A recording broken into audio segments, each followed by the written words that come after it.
நாக தேவதையான மானசா தேவியின் கதை. நாக தேவதையாக கருதப்படும் மானசா தேவியை வங்காளம் மற்றும் இந்தியாவின் இதர வட கிழக்கு மாநிலங்களில் வசிப்பவர்கள் வழிபட்டு வருகின்றனர். பூமியில் உள்ள பாம்புகள அனைத்தையும் மானசா தேவி தான் கட்டுப்படுத்துகிறார் என்ற நம்பிக்கை நிலவுகிறது. அதேபோல் அவரை வழிபட்டால் பாம்புக்கடி குணமாகும் என்றும் நம்பப்படுகிறது. கருவளத்திற்கும் செழுமைக்கும் கூட மானசா தேவியை மக்கள் வணங்குகின்றனர்.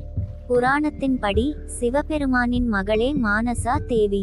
இருப்பினும் அவர் காஷ்யபா முனிவரின் மகள் என்றும் சிவபெருமானின் தூரத்து உறவு என்றும் சமயத்திரு நூல்கள் கூறுகிறது. அவர் வாசுகியின் சகோதரி மற்றும் ஜரட்கரு முனிவரின் மனைவியுமாவார். அவர் பெற்றோர் யார் என்பதில் குழப்பம் இருந்ததால் மற்ற கடவுள்களுக்கு அளிக்கப்பட்ட அந்தஸ்து இவருக்கு மறுக்கப்பட்டது. அதன் விளைவாக தன்னை வழிபட மறுப்பவர்களிடம் சீற்றம் கொண்டும் வழிபடுபவர்களிடம் மிகுந்த கருணையுடனும் நடந்து கொள்வார். நாக தேவதையான மானசா தேவியை பற்றிய முழுக்கதையையும் தெரிந்து கொள்வோமா? கலந்த பெற்றோர்கள். சமயத்திரு நூலின்படி மானசா தேவியின் பெற்றோர்தன்மை குழப்பத்தில் உள்ளது. அவர் நாகராஜாவான சேஷாவின் சகோதரியான கட்ரு மற்றும் காஷ்யப் முனிவருக்கும் பிறந்தவே என சில புராணங்கள் கூறுகிறது.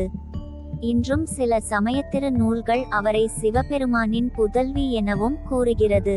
ஆனால் அவர் காஷ்யப் முனிவரின் மனதிற்கு பிறந்தவர் என புகழ்பெற்ற கதைகள் கூறுகிறது. மனதில் இருந்து உதித்தவர் என்பதால் தான் மானசா என்ற பெயரை பெற்றார். கணவனால் நிராகரிக்கப்பட்டவர். புராணங்களின்படி மானசா தேவியை ஜரட்கரு முனிவருக்கு ஒரு நிபந்தனையின் அடிப்படையில் மனம் முடித்து வைத்தார் காஷ்யப் முனிவர். அதாவது என்றாவது தன் பேச்சை மீறி மானசா நடந்தால் அன்று அவளை கைவிட்டு விடுவதாக ஜரட்கரு கூறினார்.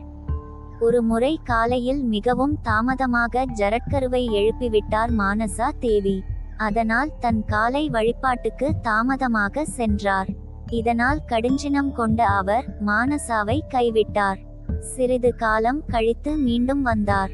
அவர்களுக்கு அஸ்திகா என்ற மகனும் இருந்தான். சக்தி வாய்ந்த பாதி கடவுள், நாகங்களின் கடவுளாக விளங்குகிறார் மானசா தேவி.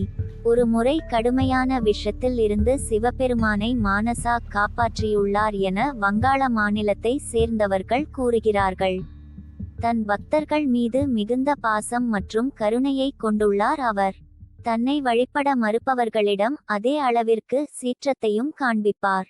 நாக தேவதை. பாம்புகளை ஆபரணமாக அணிந்து அழகாக காட்சியளிக்குமாறு வடிவமைக்கப்பட்டுள்ளார் மானசா தேவி. 7 நாகப்பாம்பை கொண்ட விதானத்தின் மீதுள்ள தாமரையின் மீது அவர் அமர்ந்திருப்பார். அவரை ஒற்றை கண் கடவுள் என்றும் அழைக்கின்றனர். சில நேரம் தன் மடியில் தன் மகன் அஸ்திகாவை வைத்திருப்பதை போலவும் இருப்பார்.